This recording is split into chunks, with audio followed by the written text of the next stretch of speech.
हरे कृष्णा। तो आज के हमारे इस कार्यक्रम में आप सभी का हार्दिक स्वागत है। आज हम भगवत गीता के 6ठे अध्याय के 17वें श्लोक के ऊपर में चर्चा करेंगे।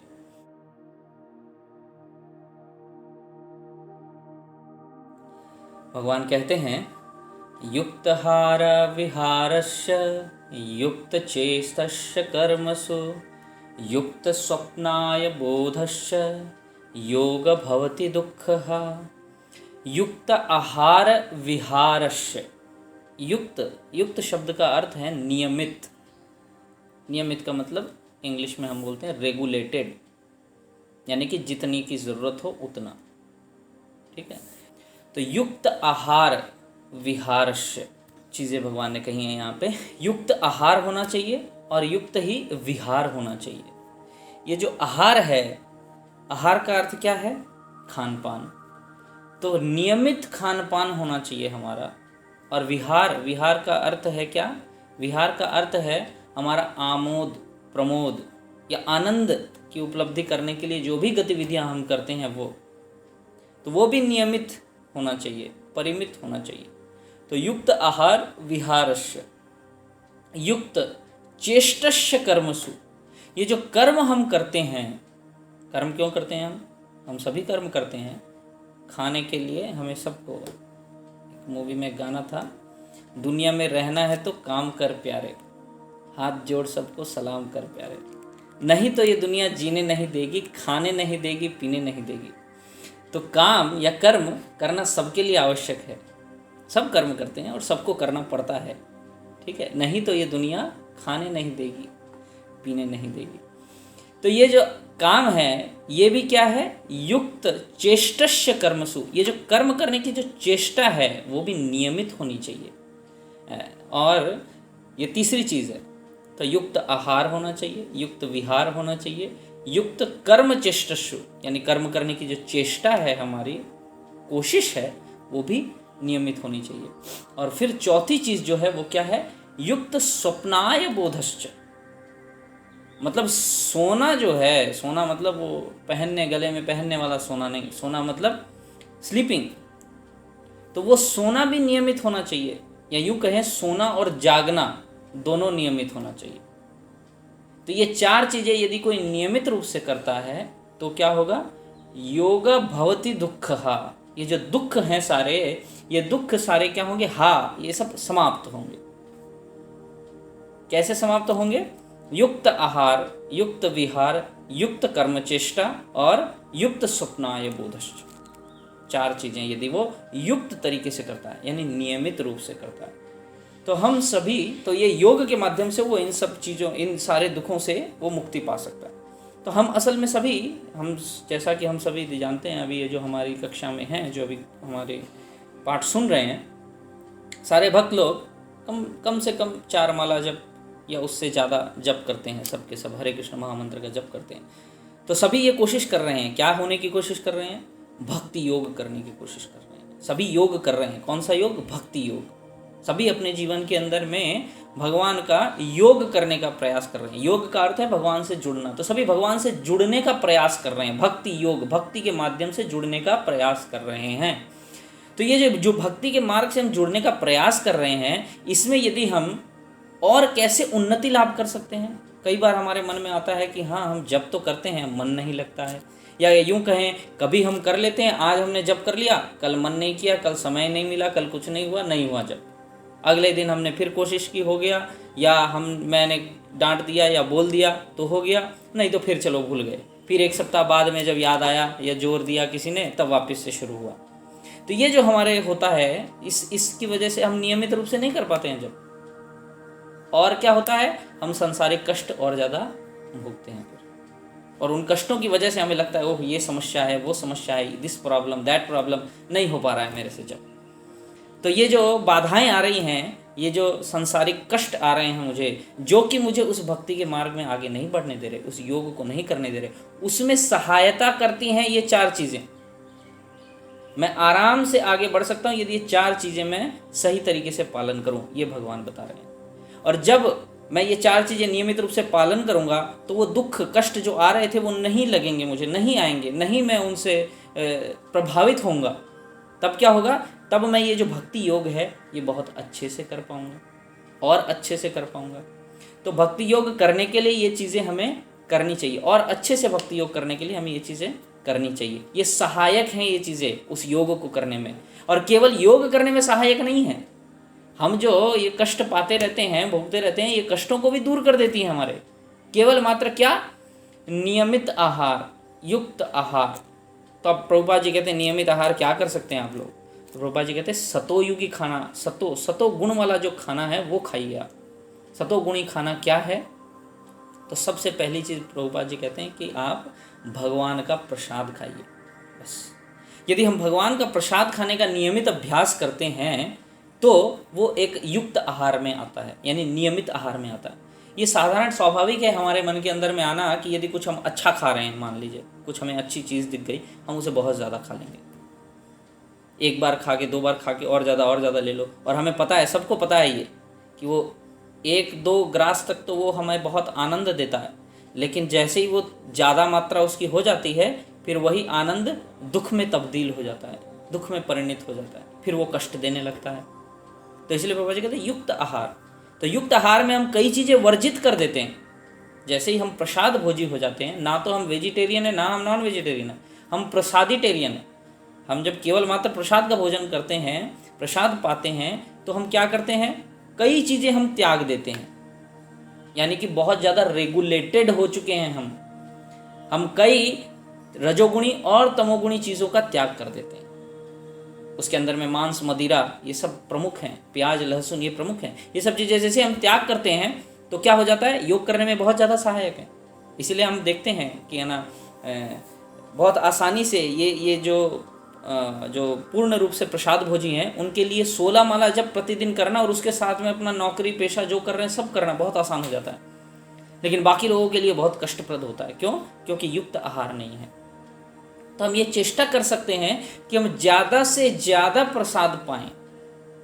कई बार ऐसा हो सकता है कि प्रभु जी ये तो संभव नहीं है, हमारे घर में तो मम्मी पापा या दादा दादी या भाई बहन या बच्चे हमारे या कोई भी वो हैं जो उनको नॉनवेज खाना होता है या वो होता है, तो उनके लिए वो बनता है। तो हमें कोशिश करनी चाहिए कि जितना ज़्यादा हो हम प्रसादिटेरियन हो। तो कैसे हो सकते हैं, तो यदि नॉनवेज बन भी रहा है घर में तो एक कोशिश करनी चाहिए कि पहले हम वेजिटेरियन खाना जो भगवान खा सकें, सतोगुणी खाना, वो बनाने के तुरंत बाद उसे भोग लगा ले, नॉनवेज उसके बाद में बने। और दूसरा प्रभुपाद जी एक और चीज़ कहते हैं, ये जो हमारी चेतना है, ये चेतना हमें ऐसी करनी चाहिए कि मैं भगवान को भोग लगा के ही खाऊंगा। यानी कि ये जो खाना बन रहा है ये किसके लिए बन रहा है, ये जो अच्छा सा फर्स्ट क्लास मैंने पिज़्ज़ा बनाया है या मैगी बनाई है या चाउमीन बनाई है या मैंने पास्ता बनाया है या मैंने पकोड़े बनाए हैं, पूड़ी बनाई है, सब्जी बनाई है, हलवा बनाया है, खीर बनाई है, रसगुल्ला बनाया है, जो भी बनाया है किसके लिए बनाया है, भगवान कृष्ण के भोग लगाने के लिए। तो यदि मैं इतना चेतनाग्रस्त होकर के उस खाने को बनाता हूँ, यानी कि मैं ये नहीं सोच रहा हूँ कि मेरे लिए, मेरे को खाना है, खाऊंगा मैं, लेकिन बुद्धि क्या सोचेगी कि मैंने ये भगवान के लिए बनाया है, उनको आज मैं इतना अच्छा सुंदर खाना खिलाऊंगा, इतना सुंदर भोग लगाऊंगा उनको। तो जब ऐसी चेष्टा रहेगी, तो जब हम इतना सुंदर भोग लगाएंगे उनको, तो भगवान इतने कृपालु हैं कि वो हमें पूरा का पूरा वापस दे देते हैं कि हाँ ले जाओ, ये तुम पूरा खा लो। और फिर जब वो भगवान हमें देते हैं वही चीज़, मैं डायरेक्ट भी खा सकता था, लेकिन जब भगवान हमें देते हैं तो हमारी जो चेष्टा है वो पूरी नियमित हो जाती है। हमारा आहार जो है वो पूरा नियमित हो जाता है। वो हमें सतोगुणी ख्याल देगा, वो हमारी चेतना को शुद्ध कर देगा। केवल मात्र भगवान ने, क्योंकि हमने भक्ति भाव से भगवान को दिया, भगवान ने वैसे का वैसे लौटा दिया, कुछ नहीं लेते हैं। प्रभुपाद जी कहते हैं भगवान is too mercy, God is too merciful, he is not taking anything. वो कुछ नहीं ले रहे हैं, वो पूरा आपको वापस दे रहे हैं और आप उसे पा करके तृप्त हो सकते हैं। इस तरीके से हम अपने आहार को नियमित कर सकते हैं। फिर क्या है, युक्त आहार, युक्त विहार, यानी जो हमारे आमोद प्रमोद करने की जो चेष्टाएं हैं, प्रमाद करने की जो हमें अच्छा लगता है ऐसा कुछ करने के लिए, उसमें क्या है, हमें मूवीज़ देखना अच्छा लगता है, हमें म्यूज़िक सुनना अच्छा लगता है, हमें जगह जगह घूमना अच्छा लगता है। हमारी जितनी इंद्रियां हैं उन्हें तृप्त करना हमें बड़ा अच्छा लगता है। हमारी जीभ के लिए हम आहार से अच्छे से उसको तृप्त कर सकते हैं। अब ये आँख, कान और दिमाग, इनको कैसे तृप्त करें? तो इनको तृप्त करने के लिए प्रभुपाद जी बताते हैं कि हम ज़्यादा से ज़्यादा क्या कर सकते हैं, आँखों से हम भगवान के सुंदर फॉर्म को देख सकते हैं। इसीलिए भक्त लोग प्रभुपाद जी कहते हैं कि इसीलिए विग्रह को सबसे सुंदर तरीके से सजाना चाहिए। तो जब वो इतना सुंदर सजाते हैं तो कहीं ना कहीं दिमाग में बार बार वो घूमता है, इतना सुंदर इतना सुंदर। अब शुरू में तो ऐसे बहुत मुश्किल होती है कि हमारी जो चेतना है जिसके अंदर में इतनी सारी, यदि पुरुष है तो इतनी सारी स्त्रियों की तस्वीर, या स्त्री है तो इतनी सारी पुरुषों की तस्वीर घूमती रहती, उससे कैसे मुक्ति पाए। तो धीरे धीरे वो जब भगवान की चेतना आती रहेगी, भगवान का सुंदर चेहरा आता रहेगा, तो धीरे धीरे धीरे धीरे कहीं ना कहीं इसके अंदर में वो घूमने लगेगा। और घूमते घूमते यदि हम नियमित रूप से उसी को देखते हैं, डेली उसे दर्शन करते हैं, तो धीरे धीरे क्या होता है, फिर वही का वही छपने लगता है, फिर वो ज़्यादा इंटरेस्ट देने लगता है। और उसका कारण है कि भगवान सर्व आकर्षक हैं। भगवान हमारी इंद्रियों को एकदम अच्छे से आकर्षित कर सकते हैं। बस कोशिश हमें यह करनी है कि हम अपनी इंद्रियों को उनके ध्यान में लगाएं। कान से हम बहुत सुंदर कीर्तन सुन सकते हैं, बहुत सुंदर मंगल आरती, दर्शन आरती, कीर्तन श्रवण कर सकते हैं। नासिका से हम भगवान को चढ़ाए, भगवान को हम प्रतिदिन फूल चढ़ा सकते हैं, उन पुष्पों को हम स्मेल कर सकते हैं। या इत्र, सेंट भगवान को लगा सकते हैं, उस सेंट की स्मेल भी आएगी पूरे घर में। अगरबत्ती धूप दिखाते हैं, उसकी स्मेल आएगी। इस प्रकार से हम कोशिश कर सकते हैं, हाथों से पैरों से भगवान की और ज़्यादा सेवा करें, अपनी इंद्रियों से ज़्यादा हम भगवान की सेवा करें। ये इंटरेस्टिंग है कि कोई बोले इसके अंदर में कि भैया इसके अंदर मज़ा कहाँ है, ये तो मेरा आमोद प्रमोद होने, मेरे को मज़ा आना चाहिए, इसमें मज़ा कहाँ है। तो ज़रा आकर के देखिए, जब भक्त लोग डांस करते हैं तो क्या उनको मज़ा नहीं आता है? कोई पीछे क्या छड़ी लेके खड़ा है, ये डांस कर, जोर से कूद, ऐसा बोल रहा है क्या कोई? नहीं, एक एक घंटा 2-2 घंटा सब कूद रहे हैं मंदिर के अंदर में। ऐसा किसी मंदिर में नहीं है, प्रभुपाद जी के यहाँ पे है ऐसा। क्यों है ऐसा? ये है प्रमाद, ये है हमारी रिक्रिएशनल एक्टिविटी, ये है मज़ेदार काम जिसके अंदर स्वतः मज़ा आता है। और इस मज़ेदार काम के बाद में कोई थकता भी नहीं है। आप यदि डिस्को पब में जाएं या मूवी देखने जाएं और उसके बाद में निकलते हैं तो थोड़ा फ्रेश हो सकते हैं या डिप्रेस्ड हो सकते हैं। कुछ समय बाद में उस दिमाग से उड़ जाता है, वो चला जाता है। डिस्को पब में जाते हैं तो डेफिनेटली आप उसके बाद में थक जाते हैं या और ज़्यादा नेगेटिविटी घर लेके आ जाते हैं। लेकिन जब आप यहाँ आकर के नाचते हैं कीर्तन में, भक्तों के साथ में गाते हैं जोर जोर से, चिल्ला चिल्ला के, आफ्टर दैट ऐसा किसी को लगता है कि हाँ मैं बहुत ही थक गया हूँ, या मेरी तो सारी एनर्जी लॉस हो गई, या मेरे को 2 दिन रेस्ट करना पड़ेगा, या मैं बहुत डिप्रेस्ड हो गया हूँ। नहीं, इसके अंदर मज़ा आता है, और करेंगे और करेंगे। यहाँ पे भक्त लोगों और उनको इंकरेज करते हैं, वो बोलते हैं हाँ और। तो ये है एक तरह से हमारी रिक्रिएशनल एक्टिविटी, यू कहे प्रमोद, आमोद प्रमोद करने की, जिससे आनंद प्राप्त हो, ऐसी गतिविधि है ये। क्या? भक्ति। तो हम चाहें तो ऐसी गतिविधियों में लिप्त कर सकते हैं अपने आप को। तो इससे हमारी गति, ये जो आमोद प्रमोद वाली गतिविधियां हैं, ये भी क्या होंगी? नियमित हो जाएंगी। तो नियमित आहार, नियमित आमोद प्रमोद, और क्या है? नियमित युक्त चेष्टस्य कर्मसु, नियमित कर्म करने की जो चेष्टा है वो भी नियमित होनी चाहिए, रेगुलेटेड होनी चाहिए। ऐसा नहीं कि बहुत ज़्यादा ही मैं पागल की तरह किसी चीज़ के पीछे भाग रहा हूँ। नो, ये पागलपन सही नहीं है। तो उपाध्याय जी कह रहे हैं कि आप शांति से ऐसे काम करें जिससे आपको मेंटल एगोनी ना हो, यानी कि प्रताड़ित ना हो, आप दिमाग से आप बहुत ज़्यादा त्रस्त ना हो। इस प्रकार से काम करें। ये तभी संभव है जब हम अपने काम के, कर्म के जो फल हैं उनका टोकरा ले जा कर के भगवान के चरणों में रखें। जब हमारी बुद्धि में ये आ जाए कि जो भी मैं कर रहा हूँ वो किसके लिए कर रहा हूँ? भगवान के लिए कर रहा हूँ। यदि मेरे को बहुत ज़्यादा पैसा कमाना है, किस लिए कमाना है? वो पैसे ला करके मैं भगवान की सेवा करूँगा, भक्तों की सेवा करूँगा। उसके लिए मैं भगवान के लिए सुंदर सा मंदिर बनाऊँगा, भगवान के लिए सुंदर वस्त्र लाऊँगा, भगवान के लिए सुंदर हार बनाऊँगा, सोने के आभूषण चढ़ाऊँगा भगवान को। ये जब माइंड में रहेगा, जब ऐसे हम अपने कर्मों का फल भगवान को देते रहें, तो भगवान जी के कई भक्त कहते हैं कि कम से कम जिनकी ज़्यादा इनकम है उनको तो 25% भगवान की सेवा में लगाना चाहिए, और नहीं तो कम से कम 10% आपको कोशिश करनी चाहिए कि हाँ मैं भगवान के चरणों में अपने कर्मों का फल अर्पित करूँ। इससे मेरी जो चेष्टा है वो शुद्ध होती है, कर्म की जो चेष्टा है, जो कर्म है वो शुद्ध होता है। और मैं ये जो बहुत ज़्यादा क्या बोलते हैं फ्रस्ट्रेशन या टेंशन आ जाती है इतनी चेष्टा करने के बाद कर्म की, वो धीरे धीरे क्या होती है? कम होती है। तो इस तरीके से मैं अपने युक्त चेष्टस्य कर्मसु, ये कर्म करने की चेष्टा को भी मैं युक्त यानी कि नियमित कर सकता हूँ, रेगुलेटेड बना सकता हूँ। और चौथी सबसे गुरुत्वपूर्ण महत्वपूर्ण चीज़ क्या है? युक्त स्वप्नाय बोधश्च, यानी कि आपकी जो नींद है वो भी युक्त होनी चाहिए। तो ये सबसे बड़ी समस्या है आहार और निद्रा। खाना युक्त नहीं है, और दूसरी चीज़ जब हम ऐसा खाना खाते हैं तो क्या आती है, नींद बहुत ज़्यादा आती है या बिल्कुल नहीं आती। तो प्रभुपाद जी बताते हैं कि कैसे रेगुलेटेड कर सकते हैं। यहाँ पे ये भी बोला स्वप्न है बोधश्च, मतलब ये भी है एक तरह से प्रभुपाद कहते हैं कि ड्रीमलेस स्लीप्स नहीं हो सकती हैं किसी को भी। कोई ऐसा ना सोचे कि हाँ मेरे को नींद में कोई सपना नहीं आएगा, ऐसी नहीं। सपना आपको आएगा नींद में, लेकिन बहुत ज़्यादा सपना भी नहीं आना चाहिए। यदि आपको बहुत ज़्यादा सपने आते हैं तो आप ये योग नहीं कर सकते, आपके लिए बहुत कष्टकारी है। और प्रभुपाद जी ये भी बोलते हैं क्यों आते हैं बहुत ज़्यादा सपने।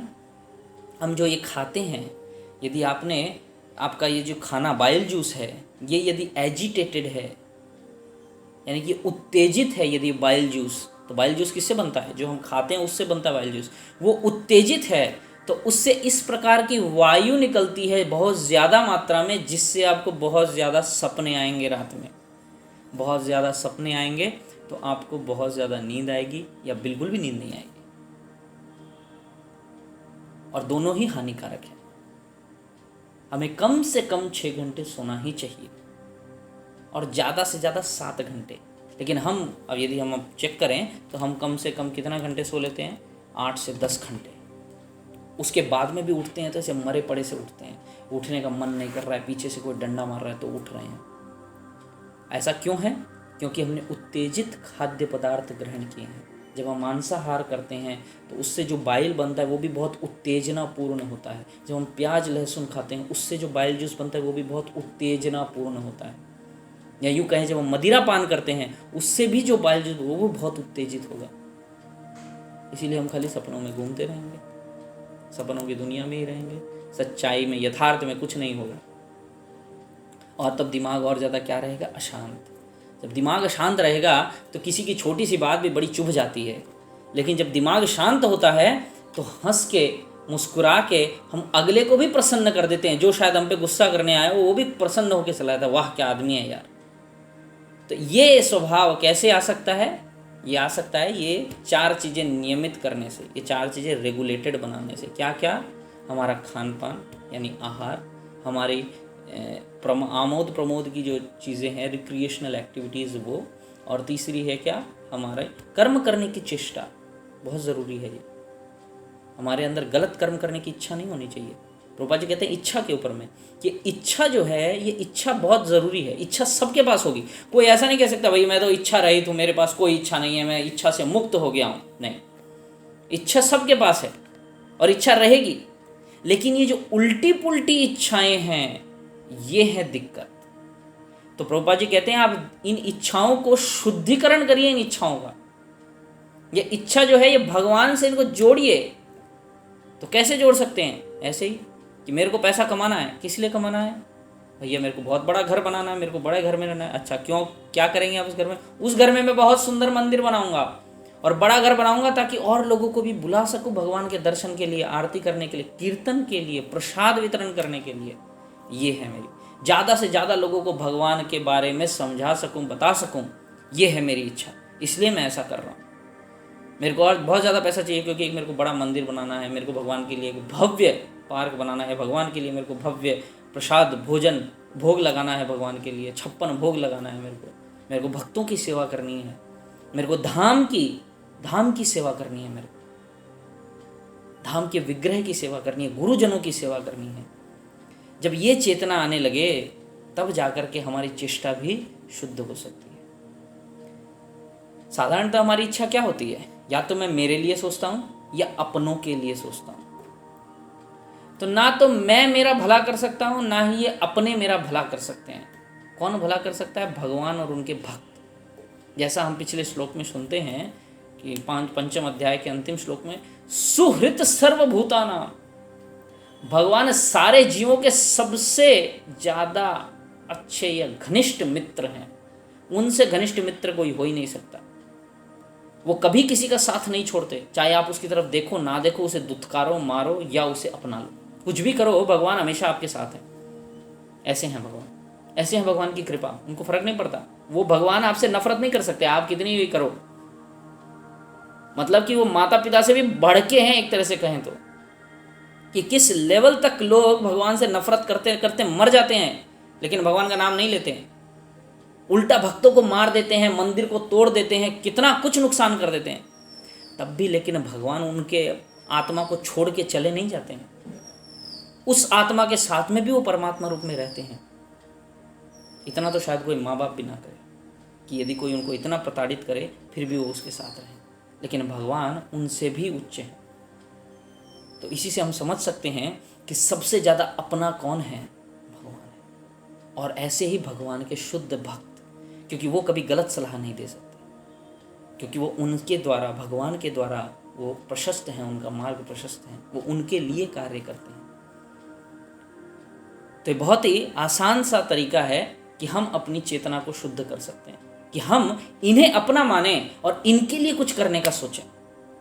तो ऐसे भगवान को यदि मैं अपना मानूं, इन भगवान के शुद्ध भक्तों को यदि मैं अपना मानूं, तो मैं इनके लिए कुछ करने की सोचूंगा।